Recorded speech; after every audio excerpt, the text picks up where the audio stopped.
بسم اللہ الرحمن الرحیم۔ السلام علیکم زینب ٹی وی کے ناظرین، آج کے درس حدیث میں خوش آمدید۔ ناظرین اکرام، آج کے درس حدیث کا موضوع ہے کسی نیکی کو کمتر نہ سمجھو۔ سیدنا ابو ذر غفاری رضی اللہ تعالیٰ عنہ روایت فرماتے ہیں کہ رسول اللہ صلی اللہ علیہ وآلہ وسلم نے ارشاد فرمایا، تم کسی بھی معروف نیکی کو حقیر مت سمجھو، اگرچہ اپنے بھائی سے خندہ پیشانی سے ملنا ہی ہو۔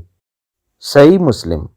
ناظرین اکرام، اس خوبصورت حدیث مبارکہ سے معلوم ہوتا ہے کہ ایک مسلمان جب دوسرے مسلمان کے ساتھ شوق، ذوق اور خندہ پیشانی کے ساتھ ملتا ہے اور با اخلاق گفتگو کرتا ہے، اس کا حال چال پوچھتا ہے، تو یہ بھی ایک نیکی ہے۔ اور نبی اکرم صلی اللہ علیہ وآلہ وسلم نے ارشاد فرمایا ہے کہ اس کو بھی کمتر نیکی نہ سمجھو۔